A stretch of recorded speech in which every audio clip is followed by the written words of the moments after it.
Oh, well, thinking about maybe not quite the absurd, but thinking about these different ways of producing and expanding outwards. Our next presentation comes from Vernelle A. Noel. Vernelle is an architect, design scholar, artist, TED speaker, and director of the Situated Computation and Design Lab at the Georgia Institute of Technology, where she investigates traditional and automated making, human computer interaction, interdisciplinary creativity, and their intersections with society. Her scholarship and expertise include design in the Trinidad Carnival, craft practices, architecture, and art. She builds new expressions, tools, and methodologies to explore social, cultural, and political aspects of making, computational design, and emerging technology for new social and technical reconfigurations of design practice, pedagogy, and publics. Her work is situated at the intersection of computation, ethnographic inquiry, and critical practice, where she interrogates sociocultural and socio-technical issues in computation and computational technologies in design and making. Her recent scholarship brings together methods and concepts from craft, human-computer interaction, and media studies, as well as science and technology studies. A scholar committed to fostering inclusive and minority perspectives on design, making, and technology, Noel conducts workshops and gives talks on design computation extensively across the globe. Her work is thoroughly interdisciplinary with training in architecture, design computation, science, technology, and STS studies, media arts and sciences, as well as arts education. Her research has been supported by the Graham Foundation for Advanced Studies in the Fine Arts, the Mozilla Foundation, Ideas to Innovation, and many more. Dr. Noel is a recipient of the 2021 Digital Futures Young Award for exceptional research and scholarship in the field of critical computational design. Currently an assistant professor in the School of Architecture and the School of Interaction Computing, she teaches courses in design, computation, and architecture. And without further ado, I will switch over to Vernelle. Hi, everyone. My name is Vernelle Noel, and I'm a computational designer, a maker, a scholar, architect, and artist. I'm also the director of the Situated Computation and Design Lab at Georgia Tech, an interdisciplinary research lab at the intersection of design, technology, architecture, art, the sciences, and engineering. In my work, I conduct research into, for, through, and with making. I examine traditional making practices and cultures, digital practices and cultures, and their intersections with society. I was asked this question as a prompt, and I found it very provocative, and I'll answer it throughout my presentation today. What is most meaningful to my work at this time? My current work examines cultural design and making practices, crafts, and technology. What's most meaningful at this time is repairing, that being restoring, remediating, and reconfiguring design and art in cultural and craft practices that are dying, dormant, or at risk. Some of the problems I address in my work include the disappearance or erasure of craft and cultural knowledges, practices, and communities. 2, the omission of craft, cultural, or the exclusion of these knowledges and communities from technological discourses. And 3, understanding the effects of craft and computation alongside human welfare. Motivations for this work include the creation of space for participation by those missing, 2, the resisting of segregation and privileging of certain types of intelligences and skills, and 3, to amplify the stories of historically excluded or marginalized groups. My focus over the past 14 years has been the cultural practice of the Trinidad Carnival. French planters introduced Carnival to Trinidad in the 1780s. And although Africans engaged in Carnival festivities during their enslavement, after slavery was abolished in 1834, they reinvented the Carnival to express their creativity, their freedom, their aesthetic sensibilities, and to reclaim their humanity in the face of a system that considered them less than human. while Europeans participated in Carnival for fun and frolic. For those of African descent, Carnival was a religion and a psychological release of tensions from domination, segregation, and the violent, inhumane systems of control. This is an engraving from 1888 of Carnival celebrations in the capital city of Port of Spain. Now, the term Trinidad Carnival or Trinidad and Tobago Carnival does not define the carnival's geographic location, but instead its origin and the main elements that define the carnival. The three main elements that define the Trinidad Carnival are mass or masquerade, calypso and soca music, which is the music and rhythm native to Trinidad and Tobago, and the steel pan or steel drum, which is a musical instrument invented in the 1930s in Trinidad and Tobago by the African working class from old discarded oil drums. There are more than 70 diasporic carnivals around the globe in the US, the UK, several parts of the Caribbean. And these are images of Juve, one aspect of the carnival, which originates from the celebration of resistance and emancipation from enslavement, from the dangerous, cruel, forced labor of enslavement. In addition to Carnival being about celebrating resistance and emancipation, Carnival is also a space of joy, creativity, and innovation. It's a space where people socially interact and there are feelings of togetherness during these making and designing activities in Carnival. There's mentoring and cooperation with people learning how to socialize, respect each other, respect the arts and artists. And there's community engagement with practitioners doing activities that keep their community and keep different communities together. There's also costuming, with people creating and performing histories, imaginations, social and political topics for competitions and masquerades. On the left is costuming from the 1950s, on the right from 2016. And in addition to costuming, we also have these large sculptures, these large structures that are decorated and performed in the carnival. We call them kings and queens of carnival. I define them as dancing sculptures. And within the carnival, one of the craft practices integral to the design and fabrication of costumes and dancing sculptures like these is the craft of wire bending. Wire bending is a craft that combines elements of engineering, architecture, and sculpture to create structures like these. It began in the 1930s in carnival, and in it, Weiber, fiberglass rods, cane, and other linear materials are bent and shaped to create these structures for performance. These large artifacts or these architectures are expressions of creativity, innovation, and technical skill. These are photos of expert wirebender Stephen Derrick performing wirebending. He has unfortunately since passed away, but this craft is at risk and is dying due to dying and retiring practitioners, technocentric developments, changing practices, and because there's little to no documentation of knowledge in this craft for its transmission.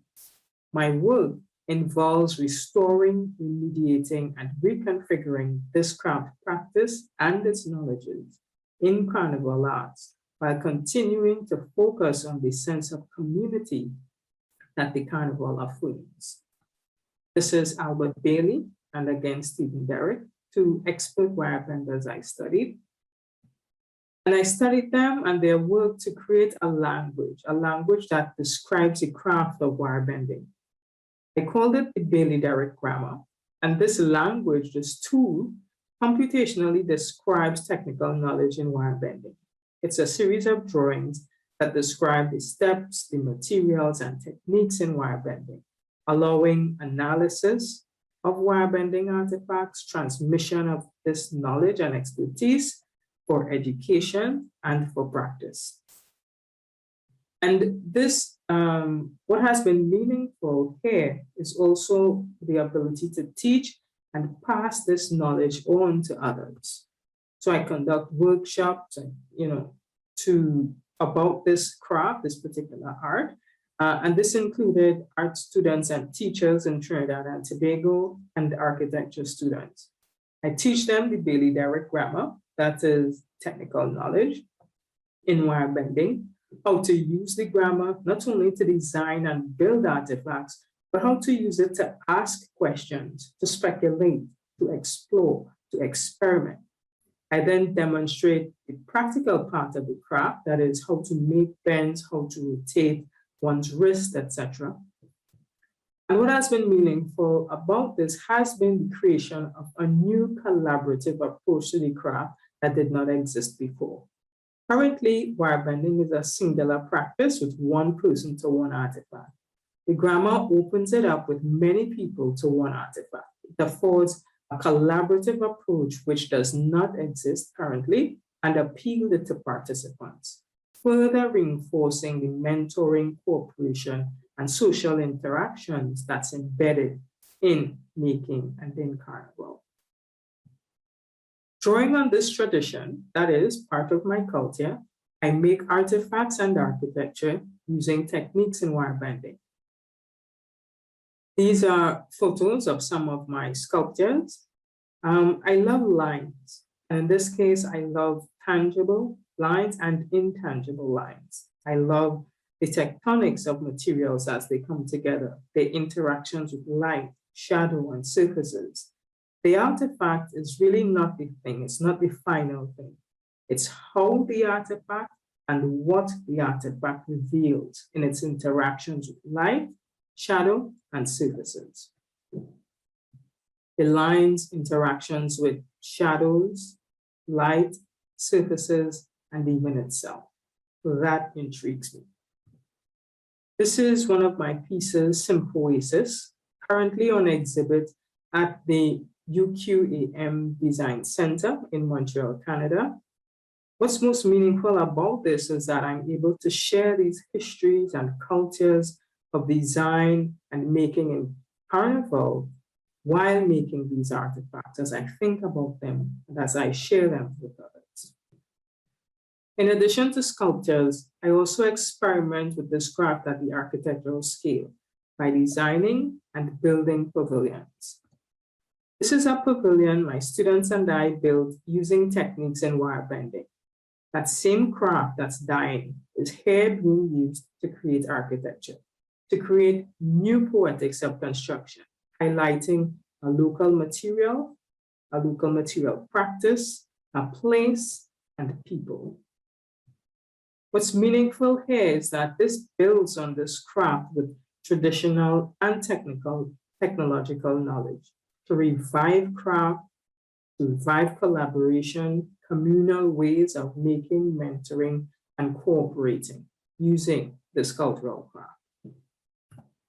With this second pavilion project, we again use techniques and ways of making in wire bending and Carnival to design and build a structure that celebrates cultures of making with accessible materials and technologies at hand. Here, this will be made using fiberglass rods, and we call this an active bending structure. My last project I'll share with you is a recent one, launched just 4 weeks ago. It brings together machine learning, heritage, art, architecture, and culture. Funded by the Mozilla Foundation, their call was for projects examining the effects of artificial intelligence on racial justice. Our position was that we wanted to use AI and machine learning to generate and circulate Black cultural heritage and value.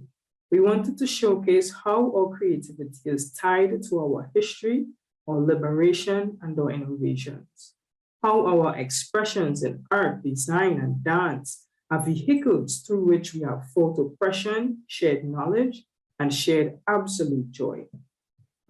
My collaborators were Valencia James, a dancer, performer, practitioner at the intersection of technology and dance, and Dr. Natrice Gaskins, an artist, author, and academic.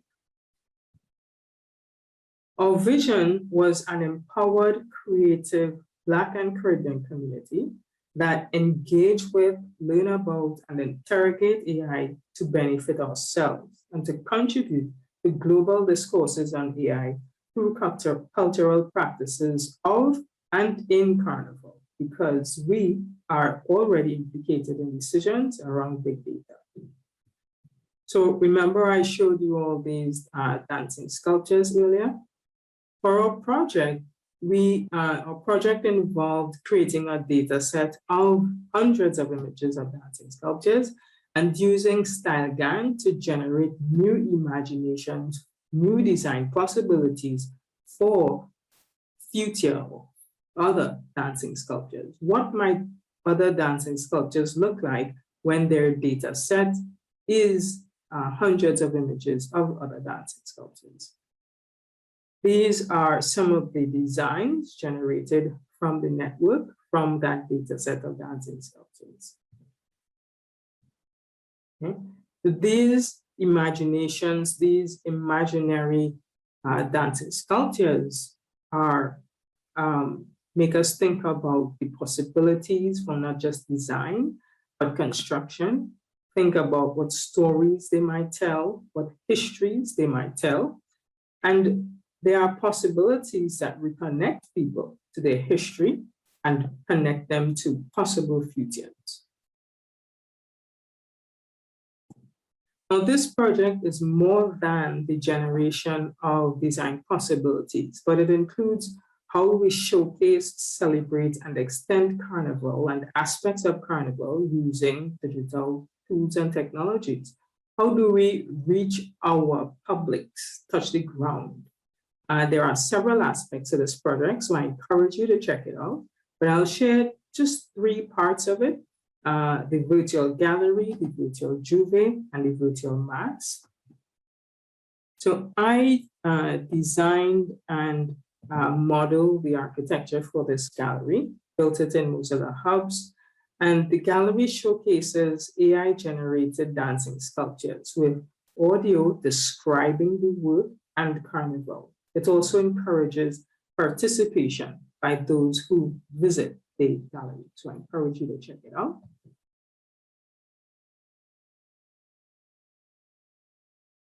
And this part of the exhibition, the virtual juve, this showcases AI-generated jabs and blue devils and jackalassies in the Carnival. Again, there's audio describing the history of Juve Carnival, describing the exhibit with video and music, curating the feel of Juve with its scary, beautiful parts. These are some of the AI-generated blue devils and jabs in Juve. And in this virtual mass, persons can get a taste of what being in Carnival is like, with stages to listen to soca music, watch videos, and images on Carnival. So I encourage you to check them all out.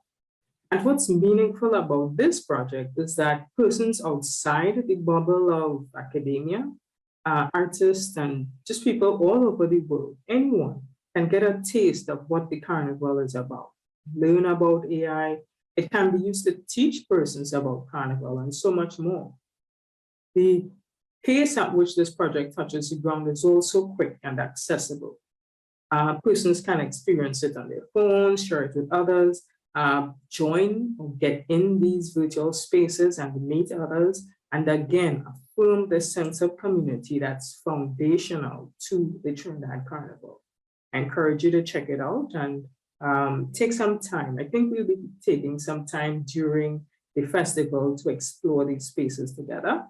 Sign our guest book and tell us what you think. So these works I've shared with you are meaningful because they create spaces for participation by those who are missing in fields of art, architecture, technology-based work, and more. They resist the segregation and privileging of certain types of intelligences, that being not just technological intelligences, but craft, culture, using the body, and they amplify the stories of historically excluded and marginalized groups and their knowledges. And uh, with that, I thank you very much. Thank you very much, Creative Festival. Hi, Doreen. Hi there. Hi, everybody. We're back with Doreen Rios and Vernelle A. Noel, who you just heard from. Vernelle, when we met prior to the festival, you sent me the link to this show and you asked me to write back to you and tell you how it made me feel. And I never wrote back to you, but I've been dying to tell you how it made me feel.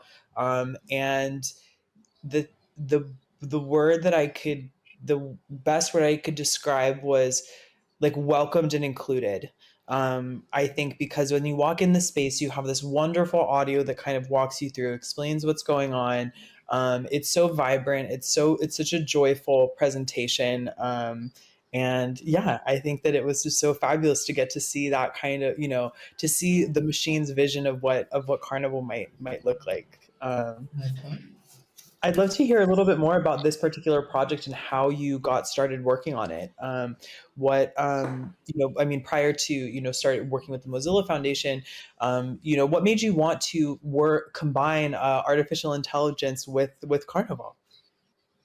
Um, so, so Carnival continues to fascinate me, right? I find it so rich of everything from art to design, social issues, environmental, political, you name it. So I find it to be the seed of everything good, and everything to ask questions with. And really, it was about the call. Latrice sent us this link of this call from Mozilla, where they wanted to look at where they were. The call was around artificial intelligence and racial justice, and of course, you always find some way to butt what you do with what you want to do, and that was it. Really, I knew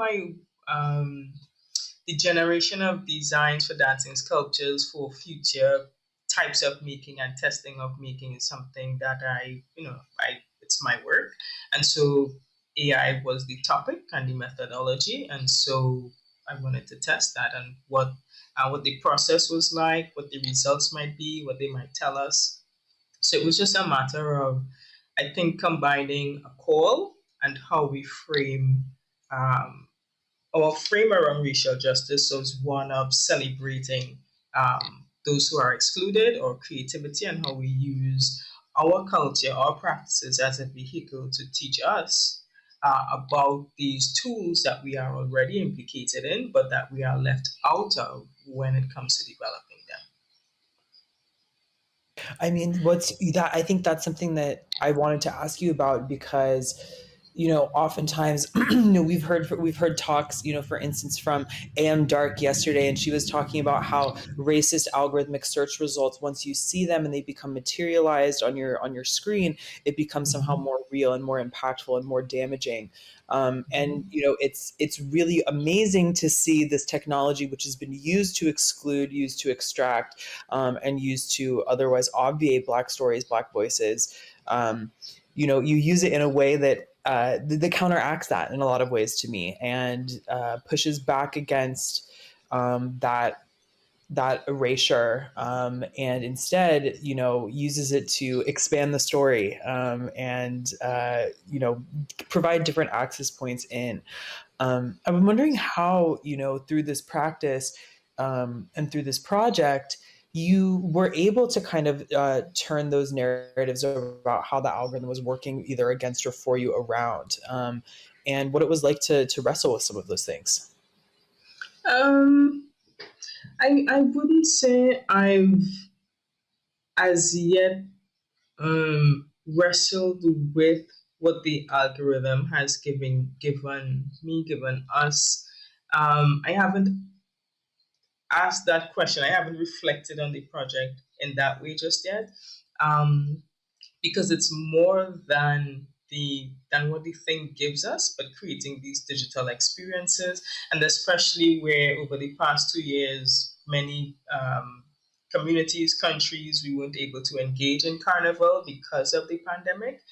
Like carnival is a real thing. People feel it in their bones when February is coming close, right? And so that space for music, for dance, that hasn't been there for 2 years. And so how do we, and we as a diaspora globally, right? Black, white, brown, you name it, how might this platform with these digital experiences be a space where we all could meet, come together, experience this thing that might be new or not to us?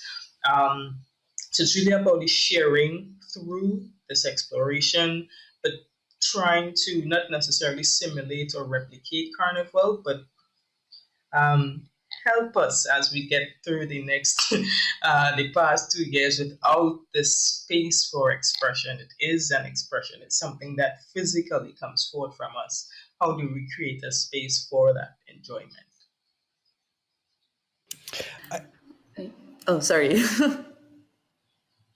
I was just thinking on how also it feels like, when we talk about this kind of processes that embed AI into creating a series of so-called new representations, but actually is just reconfiguration of the representations that we already have, and we have these, and we create these data sets that re-represent in order to rethink.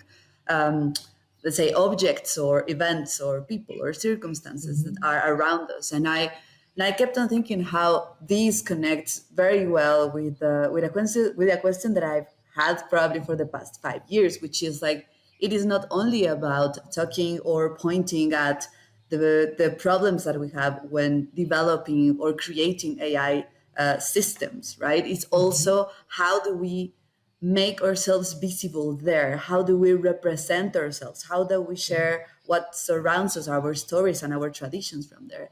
And at least for me, for instance, it was like, well, I know a couple of Mexican artists that are working with these processes, but that are not necessarily connecting with the local stories as such, just with certain representations of what it means apparently to be Mexican, right? Which is something that is, well, I don't know, crazy to create just like a super abstraction of it. But what I really, really enjoyed, what I really enjoyed about your artwork is that it is not intended to reduce something or to make it, let's say, super legible, unlike these projects, right? I think that what he's doing is expanding those stories and bringing that to the present, but also to the future.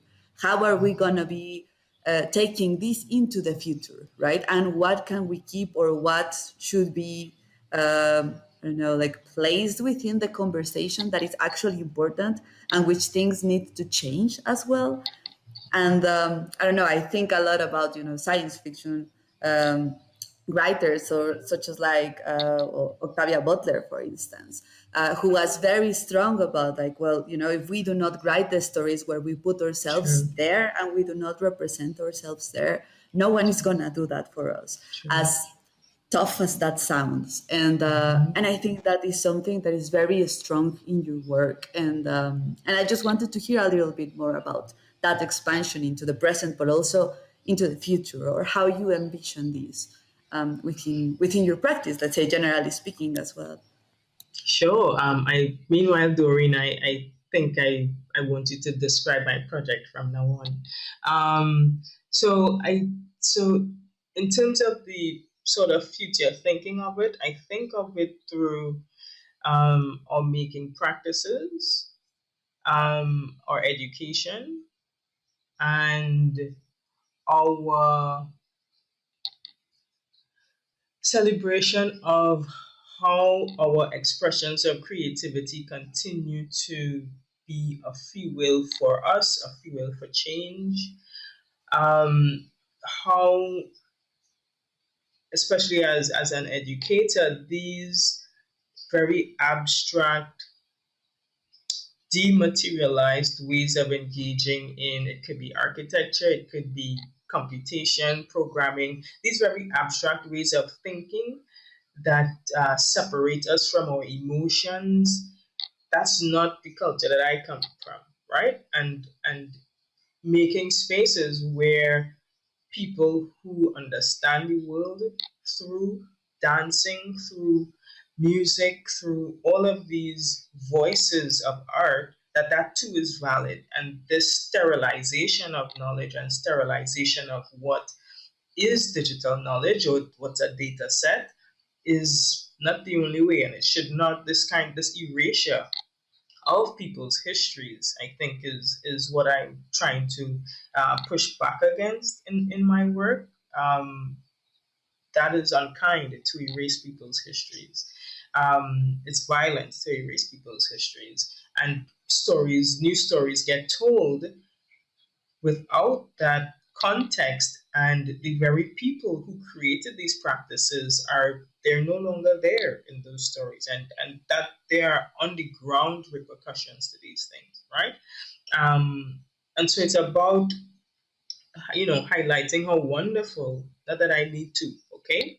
We all know it's wonderful, but I think showing other possibilities for how we might think through and ask questions about technology, ask questions about ourselves, ask questions about society, get into the nitty gritties of the materialities of not just craft practices but technologies through these practices, and continue the processes of making these costumes, dancing sculptures, technological artifacts, that we can tell our stories to others, and question those histories and question voices, just creating space for conversation and debate.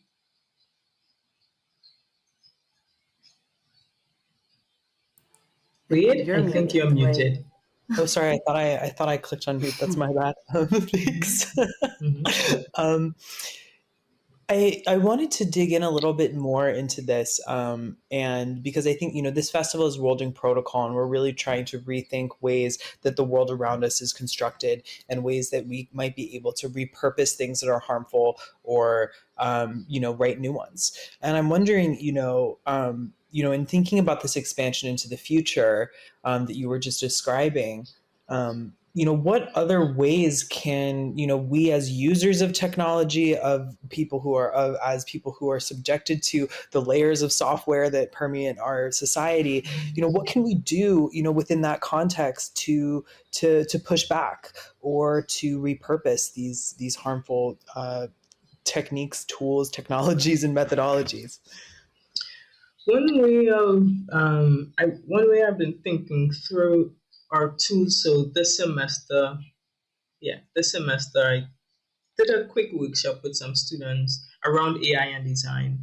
And an important part of it was for students to, because as architects, right, I'm teaching architecture students, we just use tools that we get, right? Any company drops a tool, we use it without questioning the tool, without understanding the infrastructure, the power behind those tools. And I wanted students to be aware of that. Like, who are these people making these tools? What is the history of these tools? Like, when you visually see the landscape of who's making these tools and understanding the histories of these technologies, it's a way for us to frame and ask ourselves how we use these tools, why we use these tools, what it says that these tools have been developed and we continue to use them without questioning them. And questioning, or like Ruha Benjamin would say, always reimagining other possibilities, right? Um, Shedding light on the faces and the money behind these infrastructures, I think is important for us to do for all tools that we use, so that we understand that that person is not just a tool. Like a tool is a is a value, it's a theory, it's a way of seeing the world. The way you make something is the way you see the world. And if you're making tools that are exclusive and exclude people, it's a way that you see the world. And so my take on it would really be to dig into the histories of these tools, develop your own, um, because they are now huge behemoths that take from us. They continue to be extracted, right? Um, just do the work. Nowadays, unfortunately, we have to do the work. It's not we can't not do the work. The work of generations after me, unfortunately, is the amount of work that people have to do. Frankly, but we have to do the work. We have to do the work. All interfaces are political and cultural interfaces simultaneously. You Definitely. see, I need Doreen. Doreen, I need you in my life. Criminal. I need you in my life. You know what, Glad Vernelle? we I found say each the other same thing here. to myself like almost every day.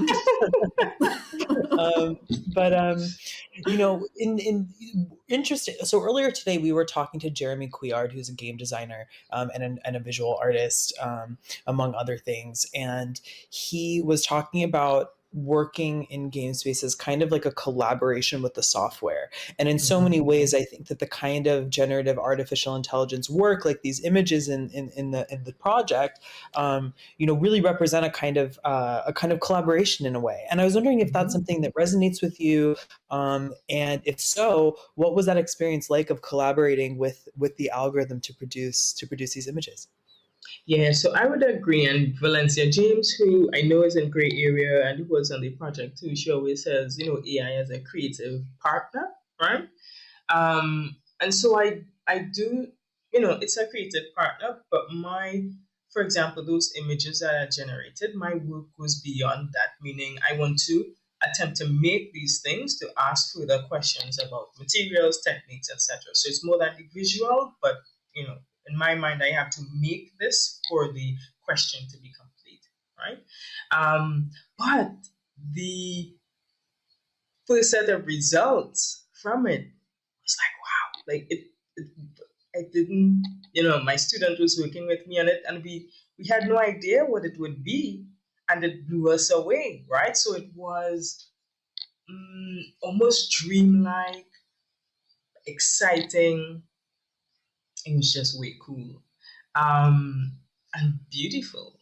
You know, it was recognizable. Some things looked real. Some things, the sort of ghostly images of some of them. Really, you're asking, what is this? What might it be? What can it be? So it's exciting. It definitely was exciting. Yeah, for sure. It's so much fun, especially I like working with with code based and work, because it's always a little bit of a surprise every time, and there's a little bit of there's some kind of wonder that's embedded in that I think makes it a really Yeah. enjoyable process. Mhm. I wanted to, we don't have a ton of time left, but I just wanted to ask you a little bit. I know that work, you work with the situated computation and design lab at Georgia Tech, and I was wondering if you could Mhm. tell us a little bit about kind of what does that term situated computation mean, and what kind of work are you doing there? Sure. So currently I'm in Stuttgart. I'm in Germany until December. But when I get back to Georgia Tech, um, ideally the lab, which I still will be setting up when I get back, we work around, so situated computations is about, it questions the tools and technologies, like I just mentioned, or field in which all technology is involved, that it asks that we not remain ignorant of social and political structures that shape the tools and the methods that we use in art, use in design, etc. Right? So no pretending that, oh, it's just a tool to draw with. No, these things are, as Doreen just beautifully said, social and political tools in the world, right? Theories, ideas, values. Um, and so in my research lab, the goal is to, of course, think through these things by making, whether it be making technologies, making artifacts, making processes, questioning education and design education, how we educate when it comes to these technologies, how we educate our publics, that being those outside the academic bubble, and how we think through societies and how we are implicated in these technologies. Again, being critical of our field, our work, and not just be passive users of things that are made for us without um, really engaging. It's like where are we in 2021, and it's hard to in, not engage and grab these real things of social issues. So yeah, we're doing everything. We're having fun. We're doing carnival. We're doing architecture. We're learning all the way and asking, I think, awesome questions. Absolutely. And I don't know, I just love that. I love that term situated computation. And I just think that, thinking about how we are as situated within a system feels like such a productive way of, thinking about the world around us. And it feels so much more connected to all, we're really, thinking about interconnectedness and interdependence because we're all interdependent in one way or another. And this feels like a toolkit that can allow for, again, yeah, more productive thinking through the complexity of our situations. Yeah. And ourselves, like we're individuals, we're communities. We aren't. There is no universal description for us all, and we have to do the work of getting to know deeply things so that we could make, wise decisions and have good conversations, rather than making things that are, a band-aid to solve many problems but cause more problems, right? Wow. Vernelle, it has been so amazing to have you. It's been so much fun to explore the rooms of Mozilla Hubs. The audience, you can go to carnival-ai.com to learn more and experience this. Take some screenshots to let them know how it makes you feel. There's some cool ways that you can participate and join the conversation. And yeah, let us know what you think. Let us know how it makes you feel. Thank you so much. Thank you so much for having me, Gray Area. I appreciate this so much. Thank you. And thank you for calling in from Germany. I didn't realize that you were in Europe. I realized it's super late. I'm so Oh sorry. no. Yeah. So thank you for calling in so late at night. We really appreciate it. Thank you Thank so you. much. Chat soon, Dory.